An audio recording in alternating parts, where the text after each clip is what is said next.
अस्सलाम वालेकुम नाज़रीन, मैं हूं शेख। उम्मीद है आप खैरियत से होंगे। आज की जो ताज़ा तरीन खबरें उनके ऊपर नज़र डालते हैं, लेकिन सबसे पहले आपको ये बताऊं कि ब्रेकिंग न्यूज़ आई है थोड़ी देर पहले कि सदर जो बाइडन जो है उन्होंने जो सदारती इंतखाबात होने वाले हैं अमेरिका में उससे दस्तबरदार हो चुके हैं और उन्होंने उस रेस में से अपना नाम निकाल दिया है क्योंकि उनके ऊपर शदीद दबाव था पार्टी की तरफ से भी। और ये सब जानते हैं इस वक्त जो अमेरिका में उनकी फेम है वो बहुत हद तक रिड्यूस हो चुका है, उनकी जो नेकनामी है उसमें कमी आई है और उनके मुकाबले में जो ट्रम्प हैं, डोनाल्ड ट्रम्प हैं, उनके मुकाबले में सदारती इंतखाबात में वो बहुत स्ट्रॉन्ग जो कैंडिडेट है। और कहा यही जा रहा है कि जो अगले इंतखाबात हैं अमेरिका में वो सदर जो आने वाले जो सदर हैं वो डोनाल्ड ट्रम्प होंगे और डोनाल्ड ट्रम्प जो है उनके मुकाबले में जो बाइडन जो थे वो एक कमज़ोर उम्मीदवार थे। तो इसलिए जो बाइडन ने अपना नाम जो है वो इंतखाबात में से विड्रॉ कर लिया है और अब उनकी जगह कहा यह जा रहा है, सुनने में आ रहा है कि कामिला हारिस जो हैं वो इस वक्त उनकी जगह उनका नाम दिया जाएगा। तो ये एक ब्रेकिंग न्यूज़ है, लेकिन इसके साथ ही पाकिस्तान में कुछ ऐसे हलके हैं जहाँ पे सफ़े मातम बिछ गया है और उसकी जो ख़ास वजह है वो आपको पता है, मुझे भी पता है, हम सबको पता है कि क्या है। कि इस वक्त जो ये प्रेसिडेंट जो बाइडन थे उनकी ख़ास एक कहा जाता है कि दस्ते शफ़क़त रहा है पाकिस्तान के ऊपर, पाकिस्तानी आला ओहदेदारों के ऊपर, और अब वो नहीं रहेगा। और अगर अब ट्रम्प आ गए तो आपको पता है कि ट्रम्प के आने से काफ़ी हालात पाकिस्तान में तब्दील होते हुए नज़र आ रहे हैं और सदर ट्रम्प के आने के पहले जो चांसेस थे अब उससे ज़्यादा चांसेस नज़र आ रहे हैं। और अगर सदर ट्रम्प आ गए होने वाले सदर डेफिनेटली डोनाल्ड ट्रम्प अगर आ गए तो पाकिस्तान में जो इस वक्त सियासत के मामलात हैं वो बहुत तेज़ी से आपको बदलते हुए नजर आएंगे। लेकिन वो तो तब बदलेंगे, लेकिन अब भी जो बदलावा आ गया है पाकिस्तान में, एक बदलाव आया है क्योंकि इस्टेब्लिशमेंट के सामने जो सबसे बड़ी दीवार इस वक्त खड़ी है वो अदलिया है और अदलिया ने अपना कंप्लीट स्टैंड जो है वो बता दिया है कि वो हक और सच के साथ खड़े हैं। और जो पाकिस्तानी इस वक्त पिस रहे हैं चक्की में, उन्हें जो रेस्क्यू करने आई है वो पाकिस्तानी जुडिशरी है। तो इस वक्त की जुडिशरी का किरदार याद रखा जाएगा और इस वक्त सख्त परेशानी है हुकूमती हलकों में भी और कुछ ख़ास हलकों में भी, जो बिल्कुल आप सही समझ रहे हैं उन्हीं हलकों की मैं बात कर रही हूँ। तो हर तरफ से प्रेशर्स आ रहे हैं और हर तरफ के प्रेशर्स आने की वजह से जो इमरान खान के ऊपर जो कड़ा वक्त 2 साल में गुजरा है अब उसमें आपको रिलीफ मिलता हुआ नज़र आएगा और आ भी रहा होगा। तो जो आने वाले महीने या चंद महीने इनमें आप देखेंगे कि खान साहब ना सिर्फ उनकी पार्टी, ये तो बैन की जो बातें कर रहे हैं ना, ये तो बस आप साइड पर करते हैं, इनका कोई वो नहीं है, वर्थ नहीं है, लेकिन ना उनकी ना ही कि इनकी पार्टी आपको फ्लरिश करती नजर आएगी, बल्कि खान साहब आपको खुद भी जेल से बाहर आते हुए नजर आएंगे। आने वाले चंद महीने आपको ये साबित करेंगे कि किस तरह तेजी से बदलाव आएगा पाकिस्तानी सियासत में। इसके साथ ही आपको बताऊंगी काजी फैज़ साहब का जो दौरा म्यार है उनको काफ़ी तनकीद का निशाना बनाया जा रहा है सख्त सोशल मीडिया के ऊपर कि काजी साहब को एक तरफ तो बहुत जल्दी है जो इस वक्त नज़रसानी की अपील मखसूस नशस्तों की वो लगाने की सुप्रीम कोर्ट में उनको बहुत जल्दी है, लेकिन उन्हें कोई जल्दी नहीं रही। आज तक के जो बल्ले के निशान पाकिस्तान तहरीक इंसाफ से लिया गया उसकी नज़रसानी अपील के को आज तक वो पेंडिंग पे पड़ी हुई है, उसके लिए उन्हें कोई तकलीफ नहीं हुई है। लेकिन आज वो कह रहे हैं कि आइन और कानून ये कहता है, इसलिए हमें ये नज़रसानी अपील फौरी सब छुट्टियों से वापस आ जाएं और हम इस नज़रसानी अपील के ऊपर बैठ जाएं फैसला करने के लिए। तो ऐसी क्या जल्दी है, उन्हें इस बात की किसी को समझ नहीं आ रही क्योंकि पाकिस्तान में आप देख रहे हैं कि जुल्म जबर का निज़ाम चल रहा है। 2 साल हो गए हैं, लोगों को घरों से उठाया जाता है, सिर्फ पीटीआई के कारकुनान नहीं, आम आवाम को लोगों को घरों से उठाया जाता है। मैं खुद भी इसका शिकार हुई हूँ डेफिनेटली, लेकिन आम आवाम को घरों से उठाया जाता है, उनसे पता नहीं क्या हासिल करना है समझ नहीं आती, उनको तशद्दुद का निशाना बनाया जाता है। अभी इस वक्त भी सोशल मीडिया के कारकुनान को उठाया जा रहा है, पीटीआई के सोशल मीडिया की जो टीम है उनको उठाया जा रहा है। अहमद जंजुआ आप रिजवान उनके कोऑर्डिनेटर है उनको उठाया गया। इसी तरह से आपको पता है डिफरेंट लोग, अजहर मशवानी के जो फैमिली है उनमें से उनके भाइयों को उठाया गया, और न जाने कितने लोग हैं जिनको उठाया। और ये सिर्फ ये नहीं है, ऐसे लोग बहुत से हैं जिनका हमें पता भी नहीं है जिनको उठाया जाता है, जो कि जिनका नाम अपेयर भी नहीं होता, सरफेस पे नहीं आता। ऐसे बहुत से लोग हैं। और इस वक्त पाकिस्तान में जो इस वक्त जुल्म का जो निज़ाम चल रहा है ना, इसका सबसे बड़ा अगर मरकजी जो जिम्मेदार है वो काजी फायद ईसा साहब हैं। काजी फायद ईसा साहब वहाँ अपने आए थे, मैं सबसे बड़ा काजी हूँ बन के, लेकिन अगर वो पाकिस्तान में अगर सबसे ज़्यादा जुल्म किसी के दौर में हुआ है तो वो काजी फायद ईसा के दौर में हुआ है। और ये तारीख़ इनको याद रखेगी कि इनके होते हुए जो पाकिस्तान के ऊपर, पाकिस्तानियों के ऊपर जो जुल्म हुए हैं, और ये सबसे बड़े मुनसिफ बन के बैठे थे अदलिया के। इन्होंने मजलूम, किसी मजलूम को तो इन्होंने इंसाफ नहीं दिया, किसी गरीब को तो इन्होंने इंसाफ नहीं दिया, लोगों के घरों में बेटियों की चादरें उतरती रहीं, इन्होंने इंसाफ नहीं दिया किसी को। लेकिन इन्होंने इंसाफ देना है अशराफिया को, जिसके लिए वहाँ बैठे हुए और ये उसके लिए हर मुमकिन कोशिश कर रहे हैं। इनके जाने में सिर्फ 2-3 महीने बाकी हैं और इनके जाने का पूरे पाकिस्तान को बेसब्री से इंतज़ार है। इस वक्त इनके जो, आपको मैंने लास्ट वीडियो में बताया था कि जो सुप्रीम कोर्ट में चल रहा है, उनके जो साथी जजेस भी इस वक्त तंग पड़े हुए हैं और वो इस वक्त इनकी बातों को कह रहे हैं कि हमें समझ नहीं आ रही कि आप इस वक्त ये नज़रसानी अपील के पीछे हाथ धोकर क्यों पड़े। चले उसको हम उनके दौरे मेयार के ऊपर तो हमने बात कर ली। इस वक्त आज की जो ताज़ा खबर है उसके ऊपर एक नज़र डालते हैं। उसके बाद जो खान साहब का इंटरव्यू है उसके ऊपर भी एक नज़र डाल लेते हैं जो आज उन्होंने दिया है।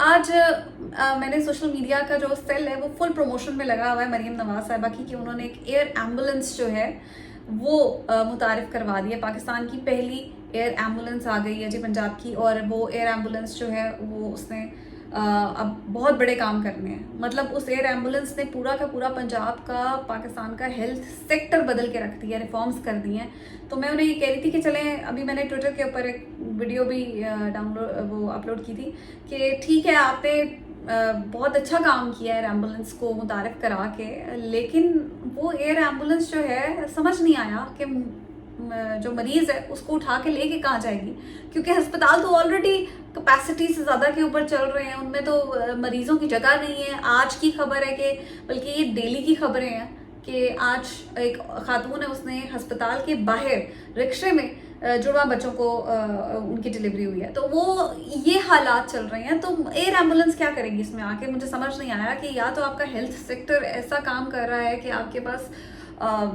मरीज़ जो है वो बड़े खुश जा रहे हैं। जो भी बंदा जो अफोर्ड कर सकता है वो कभी भी गवर्नमेंट हॉस्पिटल में नहीं जाता, वो हमेशा प्राइवेट हॉस्पिटल में जाता है। क्यों? क्योंकि इतनी हालतें ज़ार, मैं आपको पर्सनल एक्सपीरियंसेस बता रही हूँ कि मैंने अपनी आंखों के सामने देखा एक बंदा मर रहा था और नर्सेस साथ बैठी हुई हंस खेल रही हैं, और वो मैंने ये गवर्नमेंट हॉस्पिटल में देखा और मेरी आंखों के सामने वो बंदा जो है वो, आई डोंट नो उसको क्या बीमारी थी या कुछ था, वो एजेड मैन था और वो उसकी डेथ हो गई। और मैं हैरान थी बेहिसी के ऊपर गवर्नमेंट अस्पतालों के डॉक्टर्स की कि कोई उसको देखने तक नहीं आया। तो ये तो एक इंसिडेंट मैंने अपनी आंखों से देखा है। लोग जो गवर्नमेंट हॉस्पिटल से होके आते हैं वो कहते हैं कि ना पूछें कि हालात क्या हैं।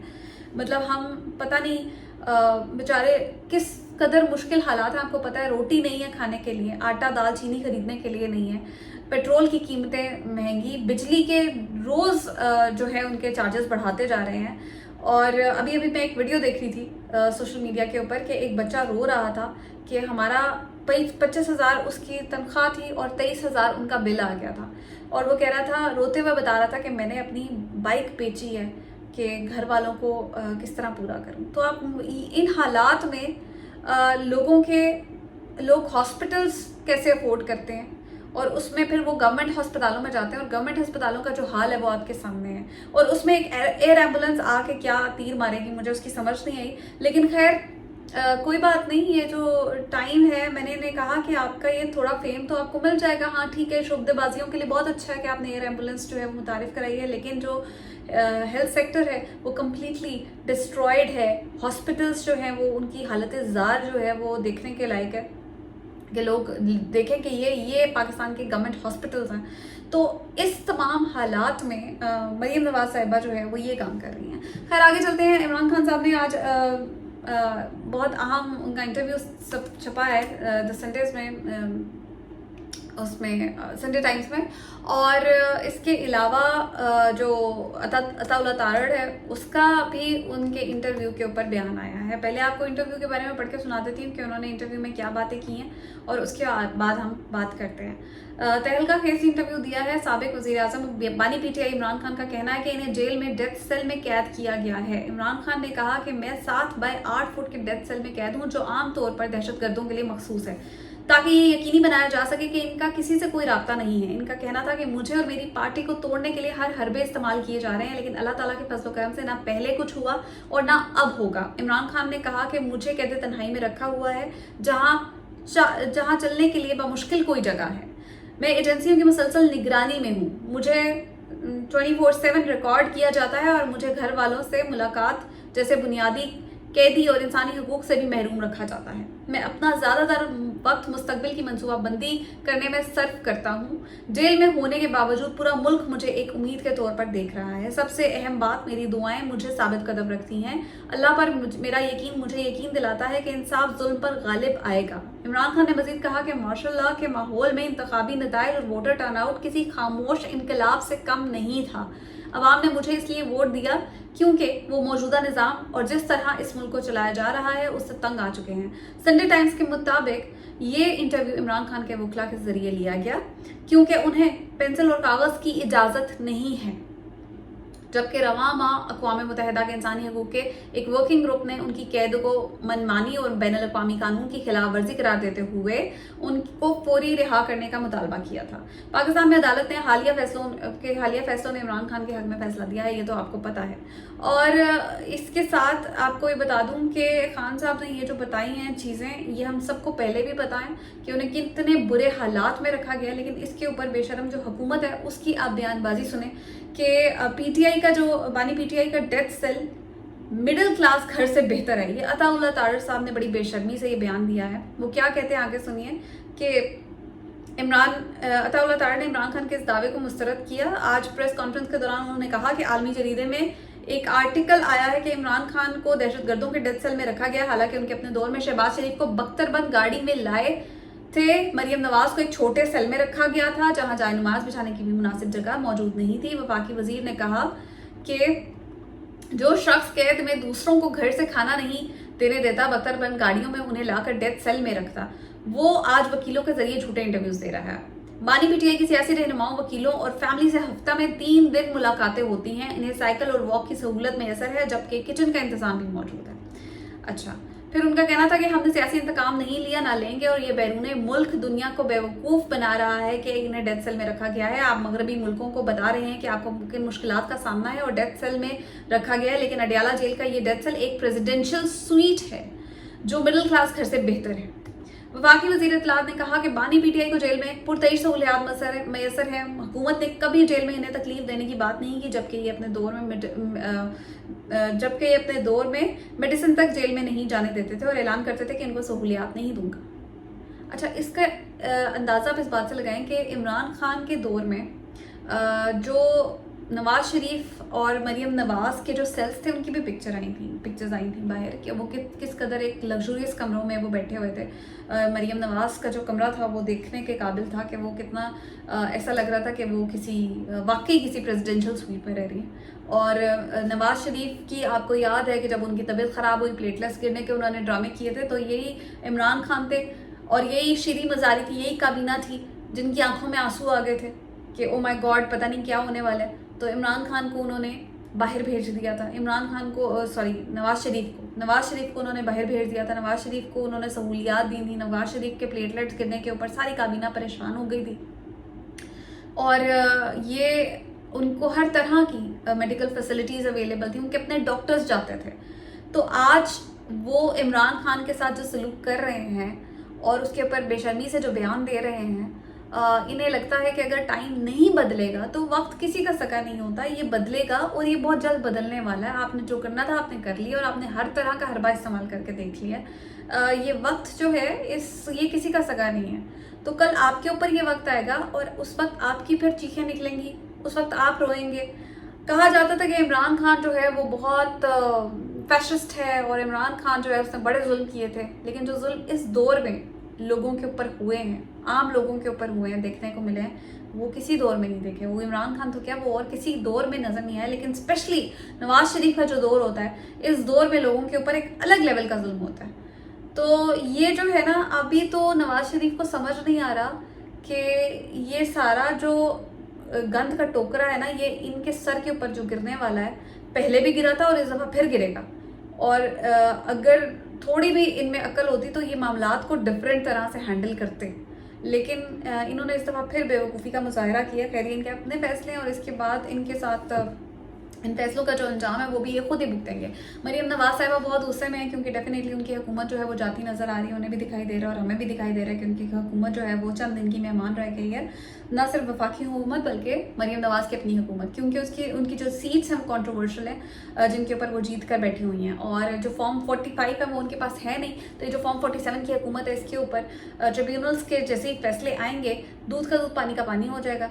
और दूसरी तरफ जो वफाक की हुकूमत है वो भी चंद दिनों की मेहमान है, उसके भी जब केसेस लगेंगे सुप्रीम कोर्ट में दोबारा, ये काजी फाइज जैसे आपके जाने की देर है, आप देखिएगा कि कैसे मामला जो है वो तब्दील होंगे, इसीलिए सबको परेशानी है काजी फाइज साहब के जाने की। तो ये थे अभी तक इमरान खान का जो इंटरव्यू था, और उसके ऊपर जो अताउल्लाह तार ने जो उसके ऊपर प्रेस कॉन्फ्रेंस की है और अपना बयान दिया है कि वो एक प्रेसिडेंशियल स्वीट में रह रहे हैं।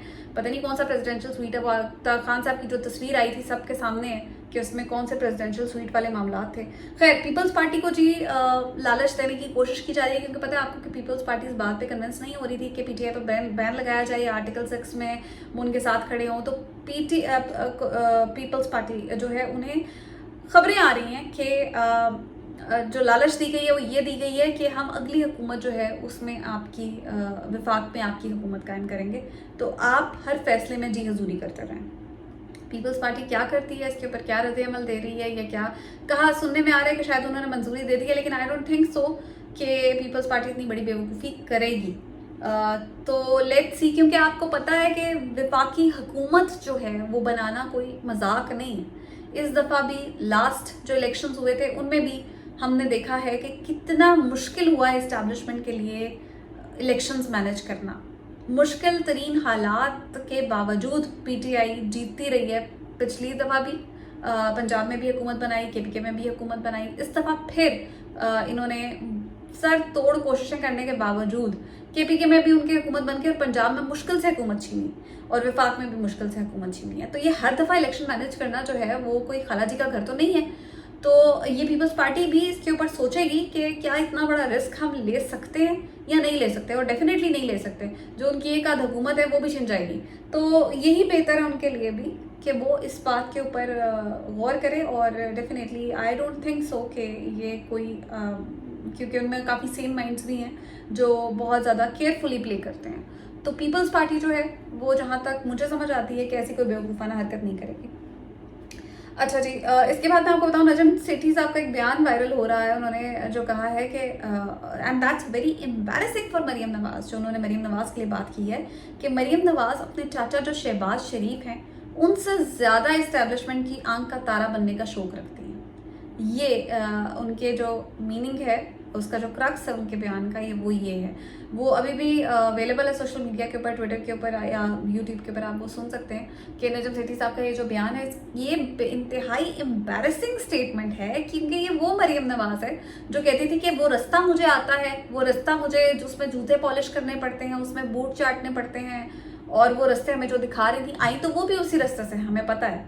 लेकिन ये चीज़ एडमिट करके सामने आना, ये इसमें फ़ख्र महसूस करना, या दुनिया को बताना कि वाकई ये मैं वही रास्ते लेकर आ रही हूँ, I think that's very embarrassing for her. और जो नजम सेठी ने बात की है, नजम सेठी आपको पता है उनके करीबी अपने ही लोगों में शुमार होते हैं। तो जो नजम सेठी ने बात की है इसके ऊपर, अगर मरीम नवाज की तरफ से कोई रद्द-ए-अमल नहीं आ रहा और ये खबर डेफिनेटली सच्ची ही है, तो बहुत ही शर्म की बात है, शर्म का मुकाम है मरीम नवाज के लिए।